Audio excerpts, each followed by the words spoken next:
30 লাখ মানুষের প্রাণহানি হয়েছে। যাদের বিরুদ্ধে অভিযোগ তারা এখন 78টা সিট নিয়ে সংসদে আসছে না। তার বিরুদ্ধে বাংলাদেশের মানুষ অভ্যুত্থান করলো, পতন ঘটালো, তাকে আবার গণতান্ত্রিকভাবে দেখবার আশা। হোয়াই নট, কেন নয়? আমাদের দেশে ধরেন 1971 সনে যে হত্যাকাণ্ড হয়েছে, কারা করেছে? রাজাকার আলবদর আর শামস। আচ্ছা, জুলাই বিপ্লব যেটা হলো সেখানে বলা হচ্ছে 1,500 লোকের প্রাণহানি হয়েছে। 1971 সনে কত লোকের প্রাণহানি হয়েছে? 30 লাখ মানুষের প্রাণহানি হয়েছে। যাদের বিরুদ্ধে অভিযোগ তারা এখন 78টা সিট নিয়ে সংসদে আসছে না। তো তারা যদি সংসদে 78টা সিট নিয়ে আসতে পারে, 79 সনে থেকে তারা রাজনীতিতে পুনর্বাসিত হয়নি, 71-এর পরে পুনর্বাসিত হয়নি।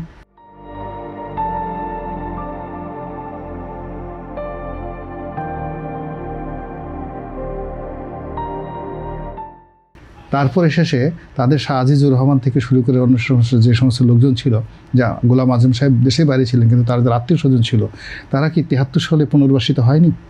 আমরা কি তার বাড়ি ঘর পুড়াই দিছি, কবর থেকে উঠে লাশ জ্বালাই দিছি? দেইনি। এই মাটি তাদেরকে অ্যাবজর্ব করেছে। এর কারণ হলো তারা এই মাটিরই সন্তান। এই মাটির সন্তান থেকে তাদের মনে হয় যে মুক্তিযুদ্ধ করা তাদের ঠিক না, এবং ওই ধারার উপর তারা বসে আছে, কিন্তু বাংলাদেশের রাজনীতি করছে। তো এখন জামাতের এই কথা বাদ দেন, এরপর আপনি চিন্তা করেন জাতীয় পার্টির বিরুদ্ধে আমরা কি 10টা বছর লড়াই করিনি, সংগ্রাম করিনি? কত সেলিম দেলোয়ার, দীপালি সাহা, কি ঢাকা বিশ্ববিদ্যালয় আমরা কাঁপিয়ে ফেলতাম সেই মানে নূর হোসেনের সেই শহীদ হওয়ার ইতিহাস। সে এরশাদকে সালাম না দিচ্ছে, তার কাছে না গেছে কে? তারেক জিয়া তার বাসায় যাননি? শেখ হাসিনাকে তার বাসায় যাননি? তার সাথে খাতির করেননি? রাজনীতির প্রয়োজনে আছে গেল।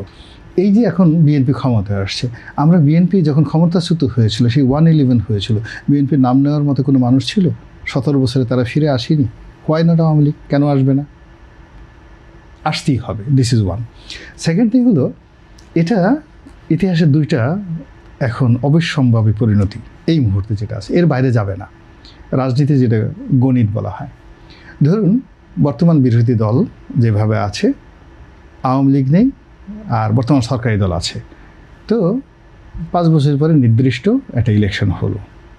সেক্ষেত্রে আপনি লিখে রাখেন যে 211টা সিট পেয়ে জামাত 11 দল 2 জোট তারা সরকার গঠন করবে, আর 60-70টা সিট পেয়ে এই বিরোধী দলে যাবে বিএনপি। এর কারণ হলো আমাদের দেশের ইতিহাসে সাধারণত একটা দলকে 2বার মানুষ ভোট দেয় না, আর বিরোধী দলগুলো সবসময় ভালো জায়গাতে থাকে। চাঁদা পড়ে পল্টনে, চাঁদা যায় লন্ডনে, এই কথাগুলো যেভাবে বলা হবে, যে এখন যেভাবে ধরেন হুররে খাম্বা যে সকল কথাবার্তা বলা হচ্ছে, এর সঙ্গে কত যে ডিজে হবে, বাদ্য হবে, যাত্রা হবে, পালা হবে, আপনি এপ্রিল মে মাসের দিকে দেখবেন পুরো রাজপথ কেঁপে যাবে।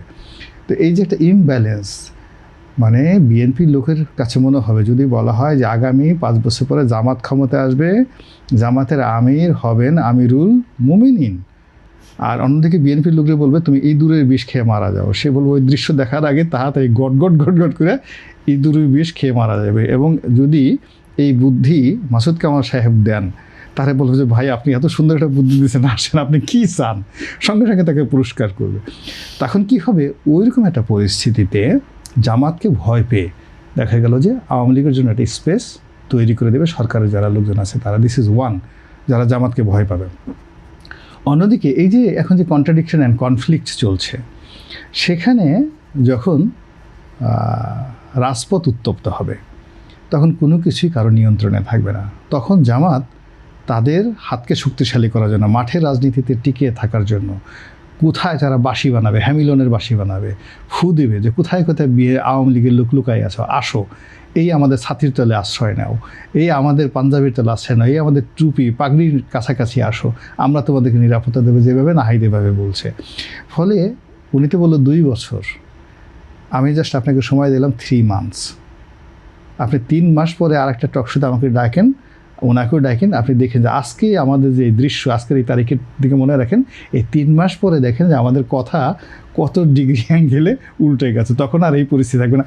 এই আজকের দিনে যা ঘটছে, সরকারের বয়স 2 মাস, আমরা এই 2 মাস আগে আমরা এটা কল্পনা করতে পারতাম? যেদিন তারেক রহমান সাহেব আসছেন, আমরা তো সবাই ধরে নিয়েছি যে 51 সন পর্যন্ত, 41 সন পর্যন্ত যাবে।